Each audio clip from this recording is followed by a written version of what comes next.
नमस्कार मित्रहरू, आजको अडियो बुकमा हामी सुन्नेछौँ संसारकै सबैभन्दा प्रभावशाली धनज्ञान पुस्तक the richest man in Babylon. यदि तपाईँ आर्थिक स्वतन्त्रता चाहनुहुन्छ भने यो अडियो अन्त्यसम्म सुन्नुहोस्। अध्याय 1, बेबिलियन समृद्धिको सहर कथासार। बेबिलियन प्राचीन विश्वको सबैभन्दा धनी र समृद्ध सहर थियो। विशाल पर्खाल, व्यस्त बजार, व्यापार र सुन चाँदीले भरिएको यो सहर अरूभन्दा अलग थियो। तर यहाँ सबै मानिस धनी थिएनन्। मुख्य सन्देश: समृद्धि भाग्यले होइन, सोच र ज्ञानले जन्मिन्छ। एउटै सहरमा बसेर पनि कोही धनी हुन्छन्, कोही गरिब, कारण हो आर्थिक ज्ञान। अध्याय 2, बङ्सिर र कविको संवाद। बङ्सिर रथ निर्माता र कवि संगीतकार दुवै मेहनती छन्, तर सधैँ गरिब। उनीहरू आफ्नै जीवनप्रति प्रश्न गर्छन्, किन मेहनत गर्दा पनि पैसा टिक्दैन? मुख्य सन्देश: केवल मेहनत पर्याप्त हुँदैन। धन व्यवस्थापनको ज्ञान बिना मेहनत व्यर्थ हुन सक्छ। अध्याय 3, अल्काट बेबिलियनको सबैभन्दा धनी व्यक्ति बङ्सिर र कवि अल्काटसँग भेट्छन्। अल्काट कहिल्यै गरिब नै थियो, तर सही नियम अपनाएर ऊ सबैभन्दा धनी बन्यो।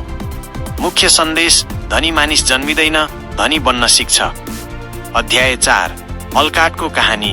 पहिलो सुनौलो नियम कथासार। अल्काटले आफ्नो पहिलो नियम बताउँछ, कमाएको पैसाको कम्तीमा 10% आफूलाई बचत गर। सुनौलो नियम 1, पे योरसेल्फ फर्स्ट। पहिले आफूलाई तिर्नु, बाँकीले खर्च चलाउनु। अध्याय 5, धनलाई काममा लगाउने कला कथासार। बचत मात्र होइन, पैसा बढाउन लगानी आवश्यक छ, तर लगानी बुद्धिमानीपूर्वक हुनुपर्छ।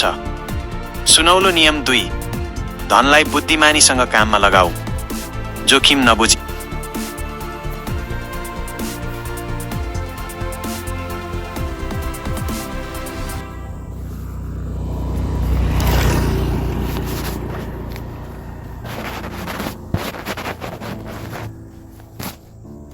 पैसा नलगानी गर। अध्याय 6, ऋण र खर्च नियन्त्रण। अधिकांश मानिस अनावश्यक खर्चका कारण गरिब रहन्छन्। सुनौलो नियम 3, आवश्यक र अनावश्यक खर्च छुट्याऊ।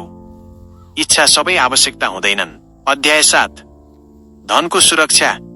गलत मानिस र गलत योजनामा लगानी गर्दा धन नष्ट हुन्छ। सुनौलो नियम 4, धनलाई जोखिमबाट जोगाऊ। अनुभवी र जानकारको सल्लाह बिना लगानी नगर्नु। अध्याय 8, ज्ञान र क्षमता। धनी मानिस सधैँ सिकिरहन्छ। ज्ञान बढ्दै जाँदा अवसर पनि बढ्छ। सुनौलो नियम 5, आफ्नो ज्ञान र सिप बढाऊ। ज्ञान नै स्थायी सम्पत्ति हो। अध्याय 9, भविष्यको तयारी। आजको कमाइले भोलिको जीवन सुरक्षित हुनुपर्छ, परिवार, बुढेसकाल र आपतकालका लागि।